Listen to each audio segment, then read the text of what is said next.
continuing on with this build. Going to be doing some welds, run through a few different settings and a few techniques that I use on the TIG. Doing some cuts, getting edges really nice, doing a couple of joints, turning this into one panel, and then probably moving on into putting it in the body. And the other thing I'll be doing as well is tipping edges and doing wide edges, show you a few techniques on how to do it. Pretty easy stuff, so we'll continue. Hope you enjoy this video and you learn a few things. So I enjoy making a couple of videos and teaching people some new things that they might not know. So it's fun, it's cool to look at custom cars and restoration, so enjoy. Alright, so scribe lines. One thing, you want to have a sharp scribe always, and I've filed these edges before even doing anything. Reason being, when you tin snip, you get kind of a bit of a jaggedy edge, so it's always good to file up your edges first, then your line's going to be crisp. And when you're scribing, you want just one nice stroke. You don't want to, do it a couple of times, your position might move a little bit. That's another thing, you want everything all clamped up nicely. But if you do a few scribes, you're probably going to have 5 lines and you're going to go cross-eyed and everything. So one nice scribe all the way through, make sure everything's clamped up nicely, and your fitment's key as well. So you want your fitment to be good. If your fitment is a little bit out, you're going to be chasing that. You're going to end up with a high spot or a low spot because it's just not there. So just make sure your panels and your gapping's fitting nicely first. That's another key to just having things smooth and nice. Make sure you've made a few measurements, everything's fitting level.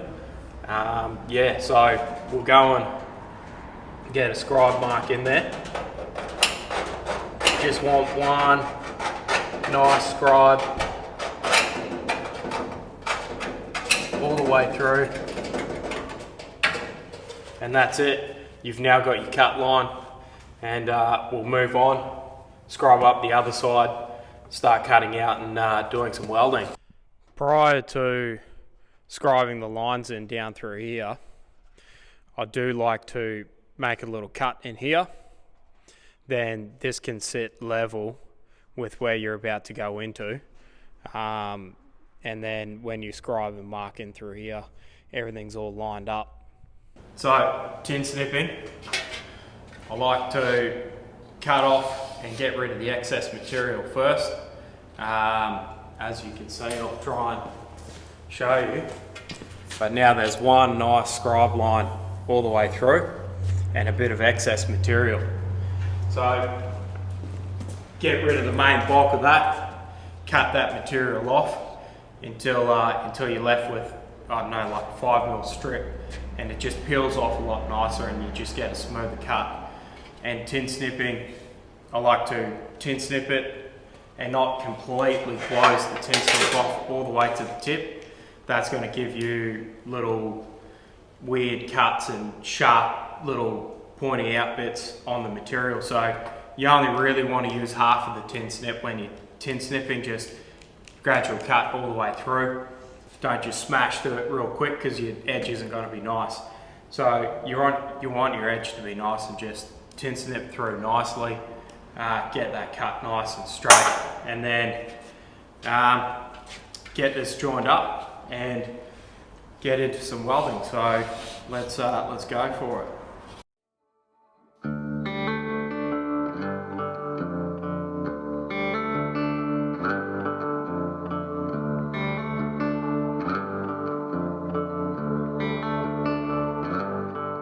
So you want that edge to be nicely cut like that. That's now tin snipped.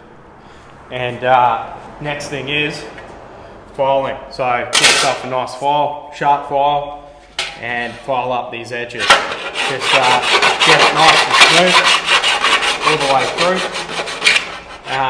The edge is pretty good, but there is very slight inconsistency with tin snipping, but it's the closest you can get for everything.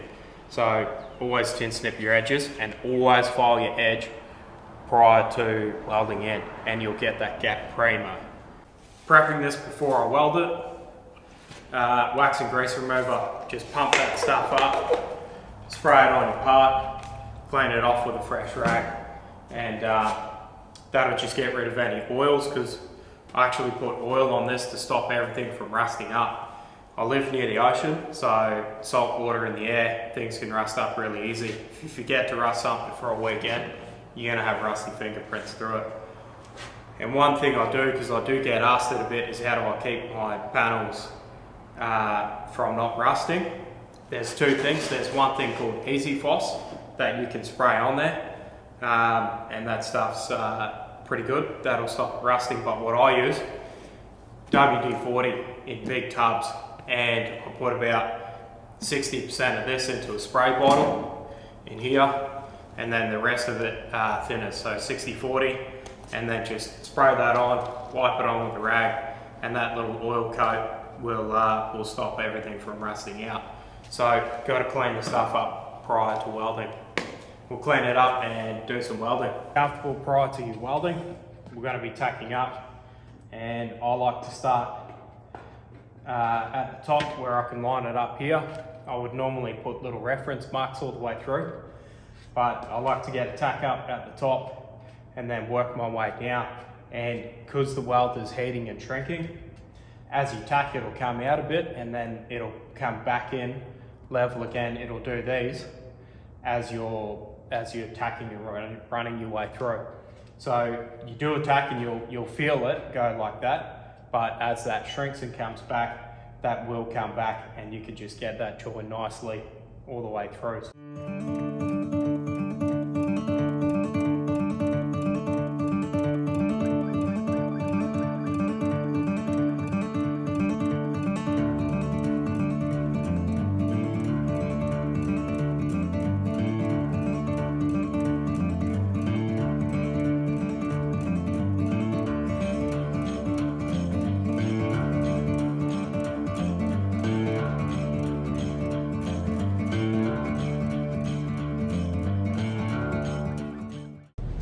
Time to start tigging this up. So because there's quite a lot of shape going on, I can just do one big burn without a lot of distortion, planish it out. Now the settings I use on the TIG is sort of 34 to 36 amps, and the wire I use is just 0.6 MIG wire. That's what I have in the MIG. You can go through and put it in the drill if you want to in a vise and have a straight piece. But that takes time, and I'm used to using it like this, so I just cut a piece out and then use that wire to burn in. So we'll go through. I'll just do solid welds in here, burn that, and then planish these welds out. So yeah, that's pretty much it. If you've got a low crown, like if you were welding through here or something, or not so much in this panel, but like a roof skin or something, you might want to weld as long as you can and then planish it out a bit before it sucks in too much. But this is going to be fine, so I can just do one big burn and then hammer that out, and it's going to make your heat distortion very even. And you don't want to weld on an edge because that can tend to crack. So if you're going to be near an edge and you're doing something, just weld, you know, sort of 20 mil away from that edge. You can get a nice finish, metal finish it. And then shapes like this, it's all right. You can just sort of think about where your positioning is and where you want to do a joint. And that'll just give you a nice spot to weld, a nice spot to hammer. So I'm going to burn this in, hammer it out, and we can move on to doing wide edges.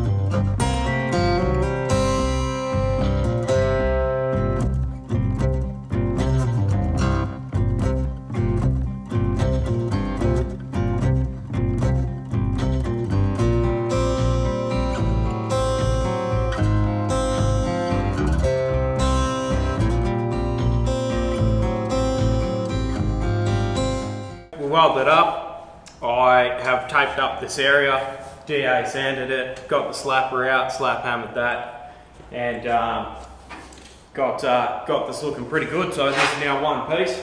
It's looking pretty tough. Now, put it back on the car, mark it on, move into doing the wide edge. So I'll tuck this on the car and we'll keep going. The existing line for this edge is looking pretty ordinary. There's a lot of cracks, splits, dents, old repairs, so it's not the greatest. I'm going to mark it out anyway and we'll put it on the bench and have a look at what we need to do.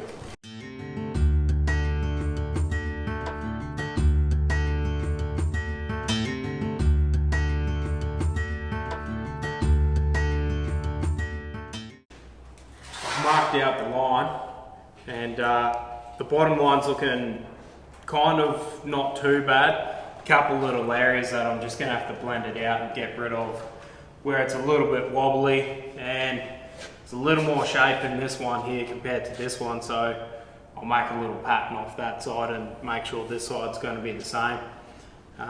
Then we've got it looking pretty equal, and then go over to the bead roller and turn this edge up, and we'll give it a crack.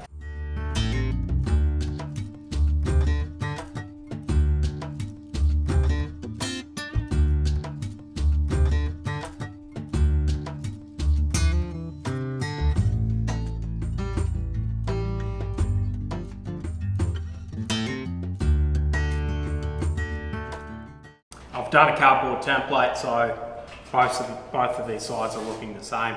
I had to actually add a little bit of extra material here due to damage that was on the car. This corner was a little bit shorter than that side, so I've added a bit of material into there. But now I've got a line I can work to turn the flange. We'll go over to the bead roller and do a few passes in the bead roller.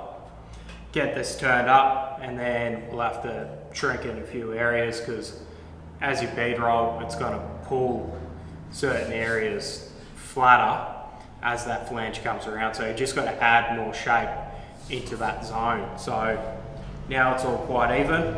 I'm happy to go and do the wide edge. So we'll run over, turn that edge, and finish this piece.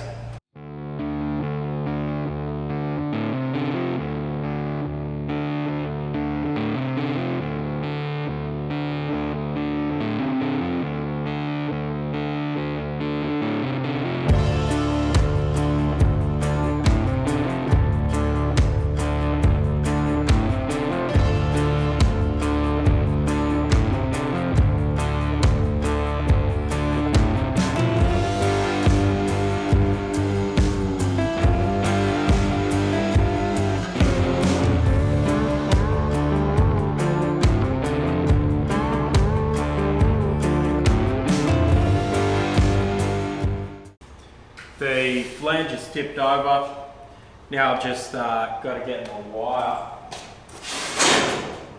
long piece of 4mm wire, and just start roughly shaping that in. You want to get it pretty close, but doesn't have to be absolutely close, because it's going to be clamped up. So start shaping this up, get it somewhere close, and start knocking over this wide edge into this zone. So I've already trimmed this down to size that it needs to be, and filed up my edge as well, so the edge is nice.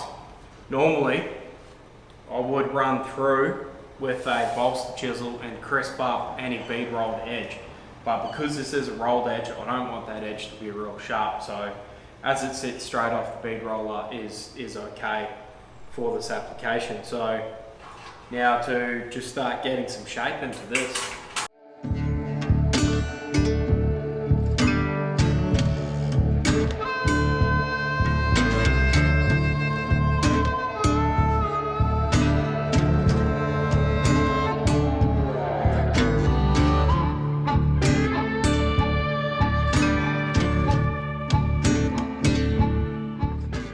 I've cut a blank piece out for running this wide edge prior to doing it on the car. The wire that I'm using is 4mm wire, and it's pretty nice. It's nice to shape to the shape of the job that you're doing, and it's mild steel. The sheet that I'm using is 1mm, and the best thing I find prior to doing it, once you've got your edge turned, you want to hit on top of the edge and sort of fold it over a little bit before doing the job. But as you hit, you want to kind of roll it and hit it from the top, and not just fold it over, otherwise you're going to turn that back edge into a sharp fold. So you want to go across it a bit and just kind of start rolling it a bit and hit it from the top at a slight angle coming this way, but hitting it more sort of direct on top is going to start to roll that material. So we'll run through, do a test piece first, and then move into doing it on the actual job. It's always good to do a test piece first, because there is a formula for working out how much material you need. I've cut this at 11.5mm because I've done this before, and 11.5mm is fine, but there is a formula to work out. I just can't remember what it is, but if you don't know it, do a few test pieces at different lengths to see you've got enough material to wrap around prior to doing the job. So the wire's pretty close and fitting pretty good. That'll come into place as I work my way around. I like to work a few little sections first so I can use the clamps and move the clamps along. But I like to lock in a few areas so that wire sort of can't move, and then just continue that through all the way. So I'll start hammering.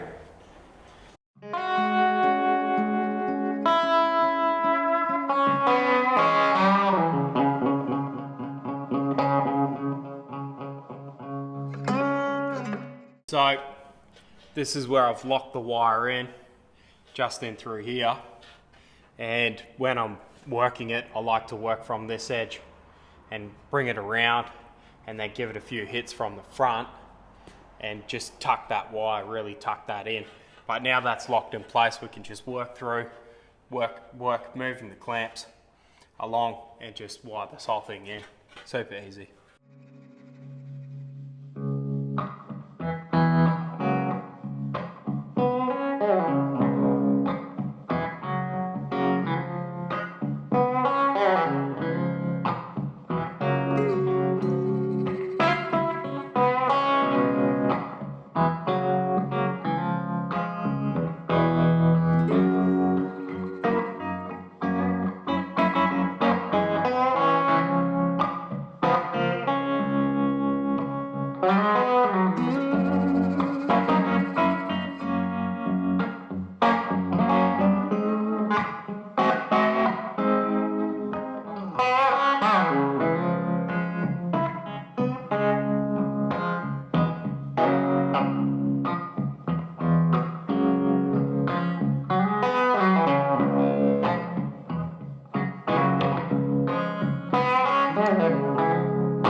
This is the wide edge done.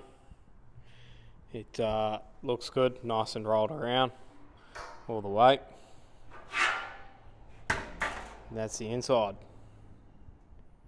Quick little brief, or I don't know how long the video is going to be, but a bit of a touch on welding and a bit of a touch on wide edges. That's the panel done.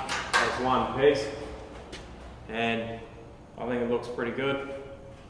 And the wide edge, that's going to be super strong under there now, and it can be quite a good thing for if you're doing, it is old, it's an old thing to do, but it can actually be quite handy if you're doing a wide wheeled car and you're going to have your tyre sitting really close to the edge, because you're going to get the strength with that wide edge, but also you're going to get the clearance, so you're not going to have tyres rubbing up against the side of it, cutting your tyres and that sort of thing too. So this can be handy in a modern application too on running wider wheels.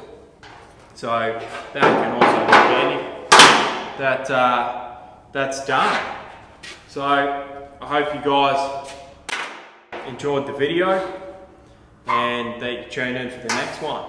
So I'll have a think about what I'm going to do for another video, but that's that for that front end. Hope you guys have enjoyed and that you've learned a couple of things too. So I'll see you on the next one. Cheers.